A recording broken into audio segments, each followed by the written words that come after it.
Bismillahirrahmanirrahim.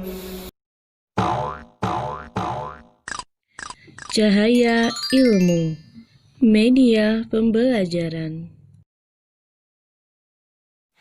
Assalamualaikum warahmatullahi wabarakatuh. Hai teman-teman semua, kembali bersama saya Nola Afrijolida dengan NIM 181408030 dari jurusan Tadris IPA Fisika A, UIN Imam Bonjol Padang. Pada mata kuliah metodologi penelitian ini, dengan dosen pengampu Bu Milyasari SPD MSI, kita akan mempelajari tentang tinjauan pustaka. Pembahasan yang akan kita bahas kali ini ialah 1. Pengertian dan pentingnya kajian pustaka. 2. Bagian proposal atau persiapan penelitian yang membutuhkan kajian pustaka. 3. Cara-cara mengkaji bahan pustaka dan menyusun kerangka berpikir. 4. Aturan pengutipan penulisan berdasarkan body note, footnote, dan endnote. 5. Penelitian relevan dan cara penulisannya. Dan yang terakhir, hipotesis dan contoh-contohnya. Nah, sekarang kita masuk pada bagian pertama ya, yaitu pengertian dan pentingnya kajian pustaka. Tinjauan pustaka merupakan hasil telusuran tentang kepustakaan yang mengupas topik penelitian yang relevan dengan penelitian yang akan diteliti. Hal ini merupakan bukti pendukung bahwa topik atau materi yang diteliti memang merupakan suatu permasalahan yang penting, karena juga merupakan concern banyak orang, sebagaimana ditunjuk oleh kepustakaan yang dirujuk. Secara umum, tinjauan pustaka menjelaskan posisi atau status terkini penelitian yang dilakukan penulis di antara penelitian-penelitian yang sudah ada. Tinjauan pustaka memuat uraian yang sistematis dan komprehensif hasil penelitian sebelumnya dan hubungannya dengan penelitian yang akan dilakukan. Teman-teman sekalian, kajian pustaka ini berfungsi untuk yang pertama, mengetahui sejarah masalah penelitian. Yang kedua, membantu memilih prosedur penyelesaian masalah penelitian. Yang ketiga, memahami latar belakang teori masalah penelitian. Yang keempat, mengetahui manfaat penelitian sebelumnya. Yang kelima, menghindari terjadinya duplikasi penelitian. Dan yang keenam, memberikan pembenaran alasan pemilihan masalah penelitian. Nah, selanjutnya kita masuk pada bagian proposal atau persiapan penelitian yang membutuhkan kajian pustaka. Teman-teman sekalian, pembuatan kajian pustaka sebaiknya mengikuti langkah-langkah awal sebagai berikut. Yang pertama, mencari informasi ke perpustakaan atau internet. Yang kedua, menyiapkan butir-butir yang perlu dalam mencatat informasi dari pustaka, meliputi kelengkapan sumber informasi, kriteria informasi, cara mencatat sumber informasi dari internet, dan sebagainya. Ketiga, menyiapkan kartu atau buku untuk mengumpulkan informasi. Dan yang keempat, menyiapkan sistematika pengumpulan informasi. Dalam penulisan kajian pustaka, sebaiknya mengikuti saran sebagai berikut. Yang pertama, pertahankan fokus perhatian pada masalah penelitian yang akan dilaksanakan, agar penulisan kajian pustaka tetap relevan dengan masalah yang akan diteliti. Yang kedua, buatlah rencana struktur penulisan kajian pustaka dengan baik. Jangan menulis menurut urutan ditemukannya pustaka itu. Yang ketiga, tekankan keterkaitan antara pustaka dengan masalah penelitian yang akan, sedang, atau baru saja dipecahkan oleh peneliti.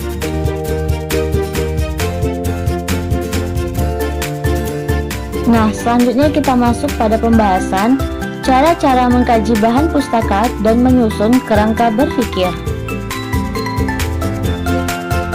Teman-teman, penelitian dimulai dengan penelusuran pustaka yang berhubungan dengan subjek penelitian. Penelusuran pustaka merupakan langkah pertama untuk mengumpulkan informasi yang relevan bagi penelitian. Penelusuran pustaka ini berguna untuk menghindarkan duplikasi dari pelaksanaan penelitian. Kajian pustaka dapat diperoleh dengan menggunakan berbagai sumber bacaan yang dapat digunakan untuk memperoleh teori-teori yang relevan, seperti buku teks, jurnal, yearbook, buletin, annual review, bibliografi, dan handbook. Kerangka berpikir atau kerangka pemikiran adalah dasar pemikiran dari penelitian yang disintesiskan dari fakta-fakta, observasi, dan kajian kepustakaan. Oleh karena itu, kerangka berpikir memuat teori, dalil, atau konsep-konsep yang akan dijadikan dasar dalam penelitian. Di dalam kerangka pemikiran, variabel-variabel penelitian dijelaskan secara mendalam dan relevan dengan permasalahan yang diteliti, sehingga dapat dijadikan dasar untuk menjawab permasalahan penelitian. Nah, berikut cara menyusun kerangka berpikir. Yang pertama, menetapkan variabel yang diteliti. Yang kedua, membaca buku dan hasil penelitian. Yang ketiga, deskripsi teori dan hasil penelitian. Yang keempat, analisis kritis terhadap teori dan hasil penelitian. Yang kelima, analisis komparatif terhadap teori dan hasil penelitian. Yang keenam, sintesa kesimpulan. Dan yang ketujuh, kerangka berpikir. Selanjutnya, kita masuk kepada aturan pengutipan penulisan berdasarkan body note, footnote, dan endnote. Endnote ialah sistem penulisan kutipan di akhir kalimat. Footnote ialah catatan di bagian bawah halaman tulisan di mana sumber dari kutipan yang ada ditulis, dan body note adalah catatan di bagian badan halaman tulisan di mana sumber dari kutipan yang ada ditulis. Adapun format umum dalam penulisan kutipan yaitu nama belakang penulis, tahun terbit dalam kurung dengan nomor halaman sumber kutipan, atau di dalam kurungkan nama belakang penulis, tahun terbit, nomor halaman sumber kutipan. Dan pengarang hanya satu orang dengan formula yang umum yaitu nama akhir pengarang, lalu dalam kurung tahun terbitan, dan dapat diikuti dengan halaman yang dikutip, atau nama akhir pengarang masuk dalam kurung tahun terbitan dan dapat diikuti dengan halaman yang dikutip. Contohnya ialah Wahyudi dalam kurung 2009 atau Wahyudi dalam kurung 2009.232, di mana angka 232 menunjukkan halaman dari buku yang dikutip. Kutipan langsung merupakan jenis kutipan tanpa sedikit pun merubah teks dari sumber yang dikutip, yang umumnya berupa sebuah kalimat ataupun alinea. Ada beberapa teknik yang dapat digunakan untuk membuat sebuah kutipan langsung. Di antaranya ialah: yang pertama, kutipan langsung ditulis tanpa tanda kutip dan diletakkan terpisah dari teks yang mendahului. Kutipan seperti ini dibuat menjorok ke dalam baris, baik dari tepi kanan maupun dari tepi kiri halaman, dengan spasi yang tunggal. Kutipan seperti ini dibuat jika teks yang dikutip lebih dari 4 baris. Kita contohkan yaitu Syahzah dalam kurung tahun 2002 menyimpulkan bahwa pelaksanaan pembangunan pertanian di pedesaan harus ... Selanjutnya, kutipan langsung ditulis dengan tanda kutip dan terpadu dengan teks. Pada pengutipan ini, nama pengarang dan tahun terbitan dapat diletakkan pada awal kalimat maupun di akhir kalimat. Contohnya ialah nama pengarang yang diletakkan di awal kalimat, Imam dalam kurung 2013, tahunnya menyimpulkan ada pengaruh yang signifikan antara prestasi akademik dan kemampuan berorganisasi dengan keberhasilan lulusan perguruan tinggi, dalam tanda kutip. Pada kutipan langsung terdapat 3 prinsip yang harus diperhatikan. Yang pertama, tidak boleh mengubah naskah asli atau sumber rujukan meskipun pada naskah tersebut terjadi kesalahan penulisan.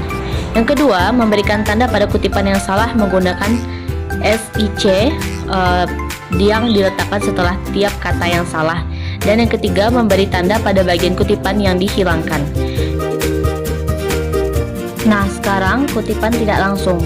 Jenis kutipan ini merupakan kutipan yang ditulis berdasarkan penerjemahan atau interpretasi sebuah sumber bacaan yang selanjutnya ditulis dengan bahasa dan gaya penulis.